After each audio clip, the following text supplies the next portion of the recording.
Bonjour à toutes, bonjour à tous, bienvenue. Merci de vous retrouver pour Série l'émission. Marie, toujours Série Online. Bonjour, ça va ? Super. Ça se passe bien, troisième journée, hein ? Parfaitement. Tout se déroule pour l'instant à merveille et on a le grand plaisir d'accueillir pour cette dernière émission ensemble Virginie Braque. Bonjour Virginie. Bonjour. Merci d'être avec nous. Vous êtes romancière, vous avez notamment reçu le Grand Prix de la littérature policière en 2004 pour Double Peine. Depuis 1993, vous êtes également scénariste, notamment de 2 saisons de la série d'Engrenage. C'était la 2 et la 4 sur Canal+, oui. c'est ça ? La 4, oui, on était plusieurs. Oui, mais vous en avez fait partie. Oui, tout à fait. Ou encore de la série Insoupçonnable pour TF1 que vous avez adaptée. Tout à fait, j'ai adapté The Fall. Exactement, une série Format britannique. Et nous allons d'ailleurs dans cette émission évoquer votre nouvelle création. Ça s'appelle Cheyenne et Lola, une série pour la chaîne OCS avec Verle Bettens, formidable comédienne belge, et Charlotte Lebon à ses côtés. Très beau duo, on va y revenir. Juste un mot avant sur votre vocation d'écrivain, d'écrivaine. Qu'est-ce que vous préférez d'ailleurs Écrivaine, oui. Écrivaine, très bien. Oui. Elle vous a été transmise par votre mère, Corinne Chevalier, qui est écrivaine également ? Oui, elle l'est, mais elle ne l'était pas à l'époque. D'accord. Donc, en fait, c'est moi qui ai commencé et ma mère s'y est mise plus tard. En tant qu'historienne et écrivaine. Ouais. C'est vous qui lui avez finalement ces transmissions fille-mère à l'inverse. Oui, non, je crois que je l'ai décomplexée en y allant. Elle s'est dit. Et alors pourquoi vous y êtes allée, vous, Virginie ? Qu'est-ce qui vous a... non, ça a toujours été là, l'envie d'écrire ? Oui. Depuis toujours ? Oui, j'ai toujours eu besoin d'histoire, de raconter des histoires. De raconter des histoires. Et de... de créer des mondes, en quelque sorte. Oui, de créer des mondes, oui. Ça c'est vraiment une nature. On a besoin de ça. Ah ouais. Vous étiez une enfant rêveuse, un peu Pas du tout. Ah bon ? Non. non, pas du tout. Non, j'étais très dynamique. Mais bon, je faisais partie d'une grande fratrie et puis je racontais les histoires avec les Barbies et voilà, et soir après soir. Et les frères, les sœurs. Ah oui, c'était pas que les filles. Oui. Je racontais des histoires tout le temps. Et devenir scénariste, c'est venu à quel moment ? Écrire pour la télévision. Là, c'est venu plus tard. J'écrivais des polars. Oui. Et j'ai toujours adoré le cinéma et je me disais comment on fait. Mais évidemment, j'osais pas faire des études en sens. On se met des barrières, on ne s'autorise pas tout dans la vie, c'est ça. On ne s'autorise pas tout. On en parlait dans l'émission précédente. C'est dommage, c'est débile. Mais bon, voilà, c'était comme ça. Et puis un jour, je regarde un truc à la télé. J'avais déjà publié plusieurs polars et je me dis, mais ça, quand même, ça, je peux le faire. Ouais. Et du coup, j'écris le truc et je l'envoie à TF1 et ils l'ont pris. Donc voilà. Ah, génial. Non, c'était... Et depuis maintenant, c'est... Voilà, oui. Et je me suis rendu compte que c'est vraiment, en fait, ma vocation. Votre place. Ouais. Ça, c'est joli. Je crois que je suis meilleure scénariste que romancière. Mais bon, on ne sait jamais. Je me garde toujours la possibilité. D'écrire un roman un jour. Voilà. Alors, créatrice Virginie Braque à nos côtés, c'est important pour vous, Marie. On rappelle d'émission en émission, mais pour série, la place des créateurs. Quoi, en fait. C'est exactement ça. Moi, je suis ravie qu'au moins le confinement nous ait donné cette opportunité, qui est de créer cette émission et de recevoir des auteurs, notamment des créateurs d'histoires, parce que c'est notre ADN, c'est de mettre en lumière ceux qui conçoivent des séries. C'est vrai que beaucoup de gens... pour ne pas dire tout le monde regarde des séries, c'est très facile de voir des séries aujourd'hui. Moi, ce que j'aime, c'est mettre la lumière sur ce qu'il y a en coulisses et le temps que ça prend et le travail intellectuel qu'il y a derrière tout ça et cette imagination incroyable qu'on met au service d'histoires qui doivent embarquer les téléspectateurs et des personnages, la construction des personnages, etc. Donc, je suis ravie qu'on en parle avec Virginie. Ouais, puis on n'imagine plus vivre sans série aujourd'hui. Enfin, je ne sais pas si ça vous fait ça, vous. Ah, mais on n'imagine plus, oui. Mais la dramaturgie a complètement changé. La dramaturgie audiovisuelle a totalement changé.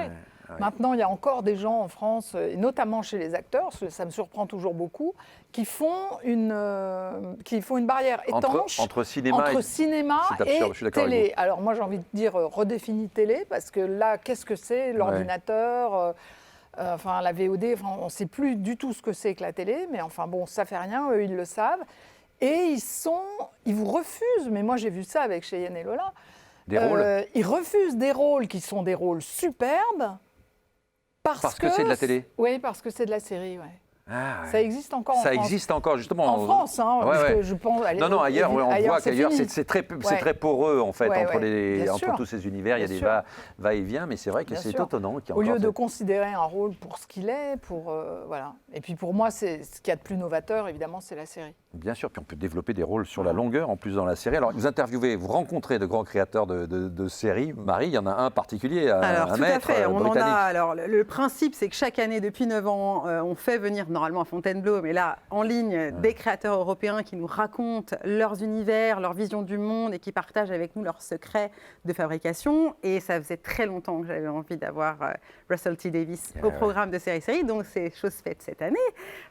Et j'en suis ravie, parce qu'en plus, c'est une année quand même particulière. Et c'est vrai que Years and Years est une série particulière. C'est Audrey Fouché qui a interviewé Russell pour savoir d'où venaient ces histoires qu'il a envie de raconter, sa manière de voir le monde et comment il a conçu ces programmes qu'on adore. Très bien, Russell T. Davies, tout de suite, on l'écoute.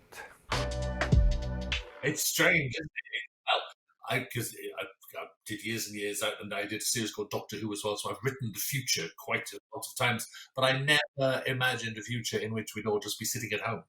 It's real life, much cleverer and much stranger than fiction. I would never have dramatized this. I mean, I find it fascinating, and it is strange to think if Years and Years has been transmitted just 1 year later, I'd be burned as a witch. It's, it's all happening. But, what strange days we live in. But, Years and Years for me, I think the brilliancy of it was that it was really much about the now. It was really much about, as you said, a metaphor for right now. And, I felt so actually jealous and envious that you walked in that wild prairie first. That's a great image. That's what I try to do. Not always, but I try to write in places and go to places where no one's ever been before, and or where you haven't got any rivals. I could write a cop show. I could write a detective show. I love those shows. I wish I could write them. I'd probably be very rich, but I'd rather go and write stuff that is off the beaten track, or the stuff that other people isn't doing. Part of Years and Years was me thinking there's such a distance, there's such a disconnect between real life and drama. And why is that? Surely drama is about real life, and it's drama. I mean, theatre can turn around quite quickly, but television and film is very slow. You have a script, it takes a year to write it, takes a year to make it, sometimes it takes a year to show it. So 3 years can have passed. Movies, 5, 6, 7 years can have passed, 10 years can have passed. So there's just a gap between it and the world, and I wanted to close that gap because I think we should all be sitting up, and television drama should make us go, well, that's now, as you say. Although Years and Years was set in the future, it was a metaphor for now, right now. Years and Years had trouble getting made as commissioned, not trouble, but it went through a good 6 months of not being commissioned because the original scripts were a lot tougher. They were even tougher, a lot tougher on that family, a lot tougher on every single character. Everyone was a bit more selfish. I believe this. Everyone was a little bit more out for themselves. And in fairness to the BBC, they kind of turned around and said, this is hard. And the drama itself is hard. The passage of time is hard. So can't you warm up the family in order for us to have something good to cling on to? And they were right. That was a brilliant note. That was like, there's me getting my first drafts ready, but I'd been so focused on my idea of truth, honesty, that I'd forgotten to welcome people in. You've got to do that at the same time. Come and watch this, please. Russell T. Davies, donc le créateur de Years and Years, il nous en parlait là où à un moment donné, la réalité, hélas, rejoint la fiction parce qu'elle n'est pas forcément joyeuse, la vision, l'anticipation de l'avenir. C'est étonnant, en fait. On a l'impression que ça se passe comme dans sa série. Oui, presque. mais moi, je ne suis pas aussi pessimiste que ça. Je n'ai pas trouvé que c'était une série très angoissante. Bon, évidemment, elle n'est pas gaie, évidemment, elle est très, très contemporaine, mais il y a ce sens de la famille que j'ai trouvé d'une profondeur. Un petit peu, oui. On n'est pas simplement dans son histoire de mariage gay, etc. On est dans une famille élargie, on est dans une famille qui s'aime, dans une famille extrêmement moderne. Les zooms avec la grand-mère, mais là, on vient d'en prendre quand même pas mal. Avec les 2 mois de confinement, on est en plein dedans. Et je trouvais que c'était une série très profonde au niveau humain.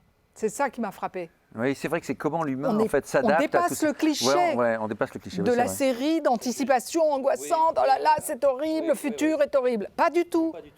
Ils s'en sortent. Ils s'en sortent, ils s'adaptent. Ils ouais. se battent. Ouais. Ils Il se passe quand s'adaptent. même des moments où il y en a certains. Tous ne s'en sortent pas Ils aussi. s'en sortent, ils s'en sortent. Oui, on est d'accord. Il y en a. Je Emma sens que Thompson, oui. Marie, elle a trouvé ça angoissant. Oui. Mais moi, ce qui m'angoisse dans une série comme celle-là, c'est effectivement l'évolution de la politique. C'est de voir Oui. qu'il est possible d'avoir un politicien comme l'est Emma Thompson dans cette série. Et finalement, après, avec l'élection de Boris Johnson, on se dit, mais en fait, on a imaginé un truc qui est quand même vraiment hyper angoissant et en réalité ça se produit et comme la série n'est quand même pas hyper rassurante quand même sur la manière, l'espèce de populisme, Ah oui, à le populisme qui outrance, évolue après, ouais. j'étais quand même angoissée en la regardant parce que ça me renvoyait à notre actualité politique Ce que qui se je passe trouve aujourd'hui, angoissant. bien sûr. Donc après c'est chacun son prisme et ses Oui, petites oui. angoisses mais ce que je trouve extraordinaire et c'est ce que j'ai envie qu'on partage là aussi, c'est effectivement comment un auteur arrive à ce point-là à raconter un monde et à nous mettre dedans à tel point que ça nous angoisse.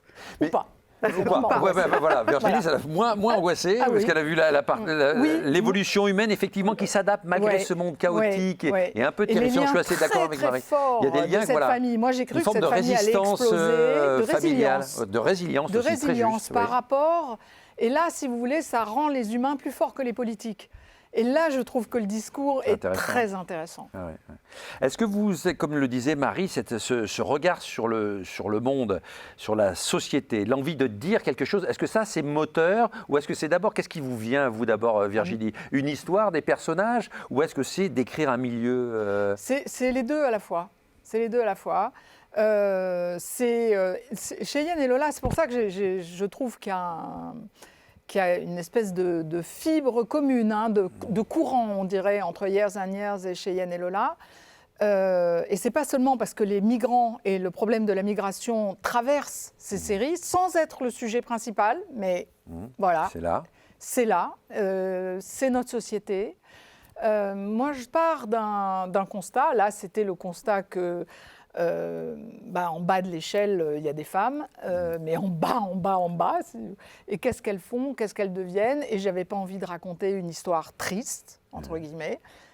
Je n'avais pas envie non plus de dénaturer complètement la réalité de ces femmes. Je n'avais pas du tout envie, de faire quelque chose de triste. Et c'est pour ça que le premier épisode est un peu plus triste, entre guillemets, un peu plus socialement plombé, parce que c'est l'épisode de la rencontre entre Cheyenne et Lola, c'est le premier C'est épisode. le seul que j'ai vu pour l'instant, moi, alors. Oui, oui. Je me Eh ben, raconte pas vous avez vu presque le plus plombé, parce d'accord. qu'après, il y a leur amitié, et je voulais aussi raconter, je voulais pas raconter un drame social, je voulais raconter deux filles qui vont être amies, qui vont avoir une relation très complexe, très profonde, et qui vont, évidemment, comment elles vont s'en sortir. Aujourd'hui, ça paraît assez loin. On parlait hier avec Constance Zolé, Marie, de l'écriture des personnages féminins. Elle n'était pas complètement satisfaite encore. Elle disait qu'il y a des progrès à faire sur la construction des personnages.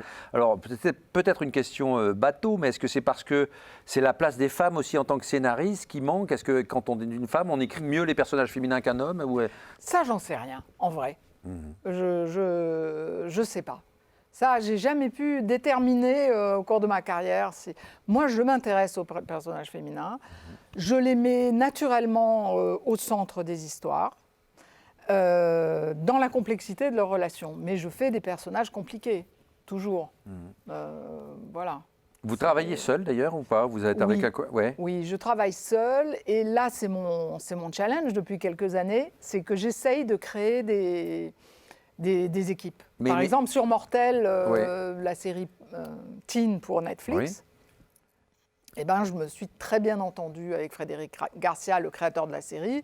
Moi, j'ai fait juste une petite participation au début à la Bible.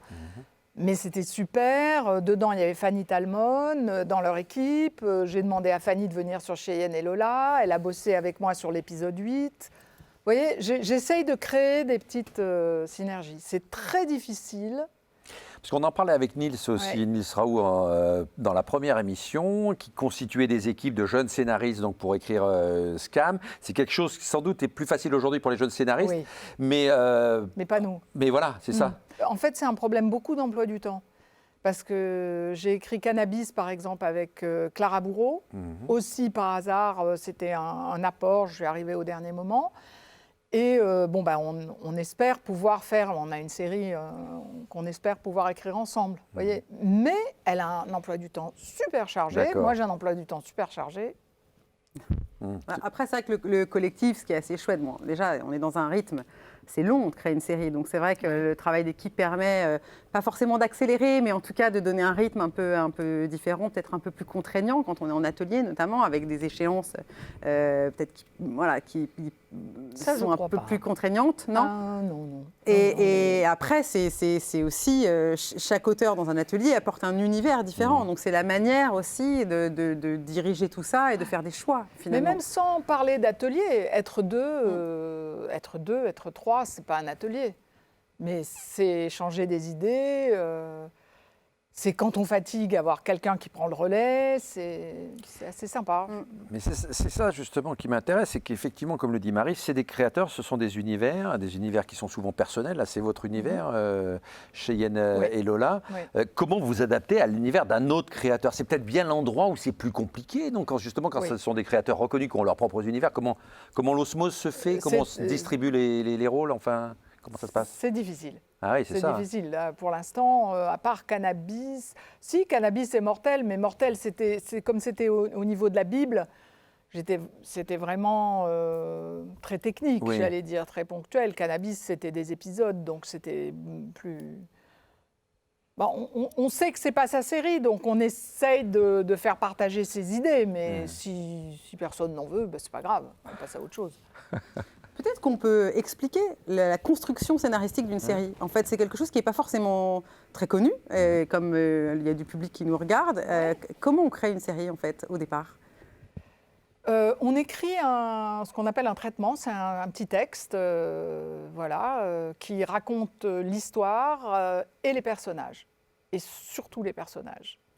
Donc, on le propose à un producteur, le producteur, ça lui plaît. Il va essayer de défendre le projet auprès d'un diffuseur. Ouais. Et ça, c'est compliqué. Ouais. Ça, c'est compliqué. Et on écrit le scénario qu'après? Ah oui. Oui, bien sûr. Ah bah oui. Il y a 2 étapes avant. Ah ouais. Oui. Il faut qu'il y ait un intérêt d'un diffuseur pour aller plus loin, pour écrire par exemple un pilote, une bible, commencer à voir comment les choses, comment on va les articuler. Et puis après, on rentre dans l'arche, c'est-à-dire la construction de la série. Voilà. Oui, parce qu'en fait, la Bible, comme son nom l'indique, c'est la référence de la série. C'est-à-dire que c'est un peu le socle. On en a beaucoup fait. Avant, on faisait des Bibles de 30 pages, ce que je trouvais complètement débile d'ailleurs. Parce que... Vous décrivez tout le passé des personnages, c'est ça? Oui, c'est ridicule, alors qu'en fait, on a surtout besoin de leur avenir. Ouais. Je n'en doute pas. On perdait quand même son temps, ou alors il fallait écrire un roman. Donc... Non, moi je pensais que c'était mieux de faire des bibles plus concises et de laisser le personnage advenir aussi, parce qu'ils prennent les rênes aussi, le personnage. Et alors justement, pour rejoindre Marie sur cette question-là, donc effectivement, un traitement, ça vous est arrivé souvent, enfin vous avez proposé beaucoup de traitements, il y a beaucoup de refus en fait? Ah oui, il y a beaucoup de refus, oui, il y a beaucoup de refus parce que malheureusement, nos diffuseurs n'ont pas beaucoup d'imagination et ils ont peur. Et dès que vous sortez un peu ils ont tout le temps peur. Ah ouais. Et ça, c'est un vrai problème pour la création en France. Et j'espère qu'il y aura d'autres que moi à le dire, mais on ne peut pas créer Years and Years en France, mais c'est impensable. Alors moi, je saute sur cette remarque, parce que la peur, j'en ai beaucoup parlé avec Anna Kronman. Anna Kronman, elle dirige la fiction d'une chaîne publique en Suède, la SVT, et c'est elle qui est à l'origine, avec évidemment un créateur qui lui a porté le projet, d'une série qui s'appelle Califat. Quand j'ai vu cette série, quand elle m'en a parlé, ça fait plusieurs années que c'est son premier projet monté de A à Z en tant que directrice de la fiction, et elle m'a beaucoup parlé de peur en fait en me parlant de ce projet et des risques qu'elle a pris en tant que diffuseur pour faire en sorte que cette série existe. Et c'est assez fascinant parce que c'est une série que je trouve vraiment excellente. Formidable, excellente. Et on est dans quelque chose qui est actuel. C'est pas un sujet. Alors c'est un sujet politiquement risqué. C'est même pas risqué, c'est un sujet qui existe. Ce sont les Donc, jeunes femmes pour qui moi- partent en Syrie. Exactement. Donc pour c'est moi, ça. on est dans quelque chose, effectivement, aussi dans la mission de service public, on est dans quelque chose qui est important à porter au public et qui est différent de ce qu'on a l'habitude de voir. Donc on a rencontré l'équipe de Califat pour série online. Je vous propose qu'on reparle de la série juste après. I wouldn't say that it's a common thing that SVT brings up controversial subjects, but I think from where public service stands today, I think it's really important to be relevant to the local audiences and to be in sync with society. And I think we absolutely need to be good enough to tell the really complex stories, because no one else is going to tell those stories. So it really is up to us. But you have to be very careful, and you cannot really fail, because then you make damage to society, and that'd be very, that's a very risky business. So you need to know what you're doing, and you need to do a lot of research and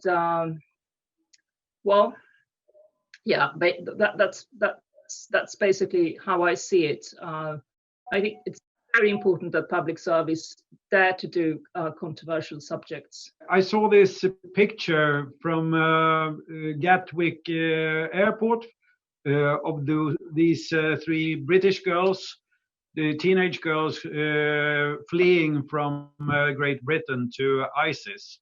And it kind of, it had a deep impact on me. I was very provoked and very sad, especially as I have a daughter exactly the same age. So that was the spark that made this fire. I was thinking so much about it that I realized that I should write something about it. Califat, vous me disiez hors antenne que c'est une série qui n'est pas plombante en plus, Virginie. Oui, j'ai trouvé très extraordinaire cette série parce que le sujet est très plombant. Ah oui, très dur. Et très dur. On peut se dire que, oh là là, elles vont partir en Syrie. En plus, ils font des passages en Syrie, donc ils ne nous épargnent rien. Eh bien, ils ont toujours le dosage qui fait que c'est non seulement c'est supportable, qu'on est en empathie complète avec la fille qui est en Syrie. Alors que, bon, moi, j'aurais tendance à dire, t'as voulu y aller, t'y restes, et tant pis pour toi. Enfin bon, parce que vraiment, j'ai vraiment les boules de ce qui s'est passé en Syrie, et voilà. Et là, pas du tout, il n'y a pas de jugement, il n'y a pas de... C'est très fin. Califat, c'est remarquable, vraiment. C'est remarquable. On en a parlé. Moi, je trouve qu'il y a une notion d'humanité, en fait, qui est essentielle et qui est un peu le trait commun de toutes ces séries qui sont dures au fond, mais qui sont passionnantes. C'est qu'en fait, c'est juste humain. C'est ça qui est génial. Elles sont passionnantes, en fait, une série, pour moi, actuellement. Si vous voulez traiter d'un sujet difficile ou d'un sujet un peu politique ou qui a un peu de plombé un peu socialement, comme on disait, il faut revenir à l'humain. Il faut revenir au personnage. Le scénariste, ça ne sert à rien d'écraser les gens sous le poids de la misère. C'est absurde. Nous, les créateurs, on n'est pas là pour ça. On est là pour élaborer des solutions, pour montrer des solutions, pour montrer qu'il y a des façons de transcender tout ça. J'aime bien ça, moi. De transcender la misère, de transcender... Bien sûr. Enfin, sinon, on ne propose rien. Alors, il y a des séries qui sont très tristes et qui ne proposent rien. Marie nous parlait du courage, en fait, du diffuseur, d'ailleurs, de la diffuseuse, en l'occurrence, de Califat, qui a pris des risques, qui a eu peur, même au moment de la diffusion. Même en Suède, elle a eu peur, c'est ça qui est incroyable, parce qu'ils ont un esprit tellement plus ouvert que nous. Oui, mais est-ce qu'il y a des sujets qu'on ne peut pas porter, qu'on peut pas je suis traiter? bien tranquille que ça ne serait jamais fait. Oui, c'est ouais. Alors là, je dors sur mes deux oreilles. Il doit y avoir des sujets d'ailleurs comme ça. Parce qu'en France, je pense qu'il doit y avoir pas mal de créateurs qui dorment sur des sujets formidables. Ouais. Mais il y a un problème avec la création en France. C'est qu'il y a un manque de clairvoyance des décideurs. Je ne sais pas si c'est les diffuseurs, je ne sais pas comment ça s'organise, mais il y a un manque d'audace et qui confine au manque de clairvoyance. On prend tous les thèmes de série. On a eu l'audace il y a 2 ans, on a eu le courage. Ah non, mais il n'y a rien. On essaye. On nous demande de refaire ce qui a déjà été fait. Oui, c'est toujours ça. Et même quand vous avez déjà créé des séries ou avoir des petits succès comme moi, vous voyez. Il faut refaire ce qui a marché. On ne vous fait pas confiance. C'est comme si vous commenciez à zéro. Exactement. Ouais. On vous regarde, mais comme si vous aviez rien fait. tout est approuvé, c'est dingue. Enfin, c'est dingue. Oui, On perd un après, temps fou. c'est On le perd un temps fait, fou. en effet, de certaines personnes. Enfin, pour revenir sur Anna Kronman, c'est vrai que c'est un profil un peu particulier. Elle était productrice. Elle n'est pas venue pour rester des années à la tête de la fiction de la SVT. Ouais. Elle m'a confié avoir déjà donné sa démission plusieurs fois. Enfin, c'est quelqu'un d'assez Oui. différent. Ouais, ouais. Et en fait, si elle reste, c'est aussi pour porter des projets dans lesquels elle croit, différents, et pour, quelque part, je dirais pas marquer de son empreinte, mais c'est faire avancer la fiction de son pays, ou même la fiction européenne, hein, parce qu'on parle beaucoup de l'Europe, et c'est vrai que les Scandinaves, ils sont beaucoup dans la coproduction, la collaboration, et c'est très poreux, en fait, les programmes qui sont développés dans les pays nordiques. C'est rare qu'on ait qu'un pays, c'est souvent un pays, et puis après, ils ont ce qu'ils appellent les Nordiques 12, donc en fait, ils vont voir les diffuseurs voisins pour leur proposer leurs projets, et les projets se font comme ça, parce qu'il y a des budgets qui sont bien inférieurs aux nôtres en réalité. Donc c'est vrai qu'on voit comme ça des projets émerger. Je pense à un autre projet qu'on a cette année, c'est un projet sur l'émergence de l'extrême droite, qui est une coproduction exactement, Furia, qui est un projet entre la Norvège et l'Allemagne. Et là, c'est pareil, on est sur un sujet qui est central, contemporain, évident. Et on se dit, pour moi, c'est le genre de série qu'on a envie de voir davantage, effectivement. Alors, sans dire qu'il faut toujours des projets sociaux. Alors voilà, est-ce qu'on a envie... On n'a pas envie d'une leçon de morale ou d'une leçon de politique. Voilà.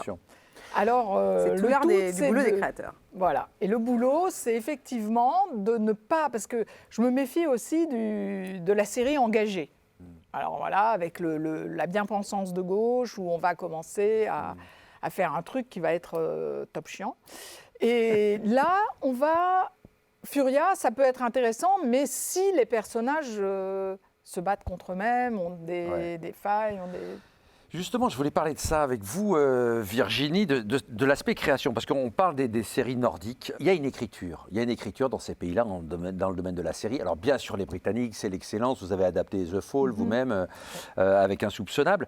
Pourquoi ils sont aussi forts que ça, les Nordiques? Pourquoi ils arrivent à faire des séries comme ça Je n'explique pas. Il y a des courants de création qui, évidemment, comme ils sont portés par des gros succès, on va demander, on va faciliter la tâche des créateurs, et les projets vont passer plus facilement. C'est ça qui crée un courant. C'est juste un courant, enfin une mode, enfin ils sont portés par ils ont une vague, quoi. C'est la vague en ce moment, ils sont sur la vague. Il y a eu la vague du millénium, là. Oui, du millénium, bien sûr. Cet énorme succès mondial qui a ouvert à d'autres créateurs. Et puis il y a eu des adaptations, et puis ils ont un super courant. Ils sont portés en ce moment. Après, pour le coup, moi je trouve que chez Yen et Lola, on est dans quelque chose de novateur et de différent aussi dans la manière d'aborder la société, justement l'angle social, même s'il n'est pas plombant, comme vous dites. Il y a quand même quelque chose qui existe. C'est une sorte de Breaking Bad, c'est une sorte de western au nord.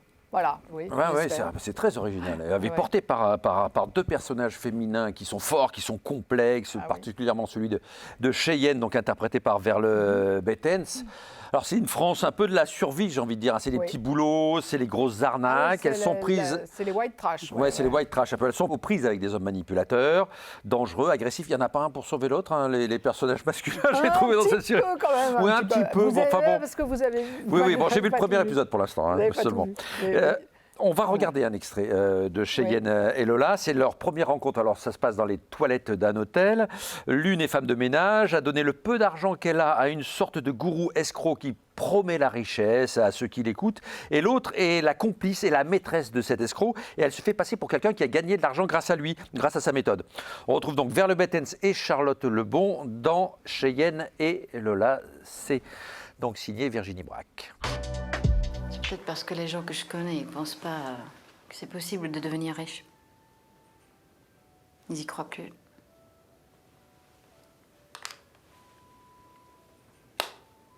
Je peux être franche?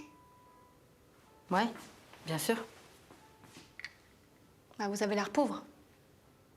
Non, je suis désolée, hein, mais pauvre, dans la tête des gens, ça veut dire loser, quoi, ça les dégoûte.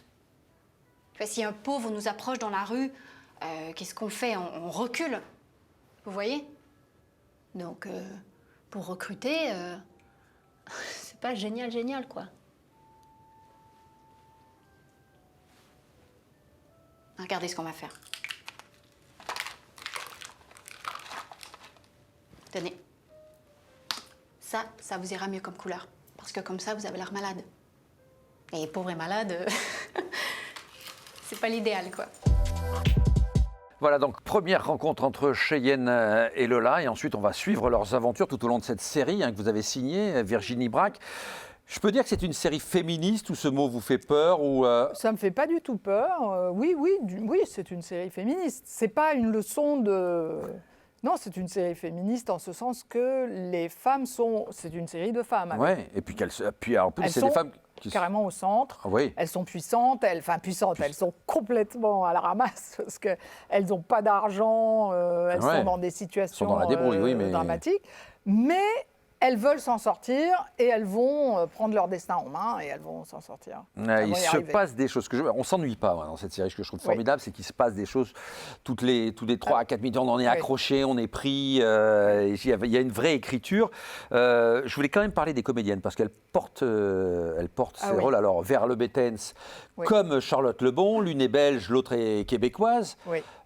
C'est un hasard, ça d'ailleurs, qu'il y en a aucune des deux ne soit française? Alors, est-ce que c'est vraiment un hasard ou est-ce qu'il y a quand même un espèce d'esprit pas très français dans cette série? Peut-être. Et c'est pas pour rien. Enfin, on a tourné près de la Belgique, le réalisateur est flamand. Un truc un peu nordique alors? Oui, c'est ça. Hein? Mais alors vraiment contre mon...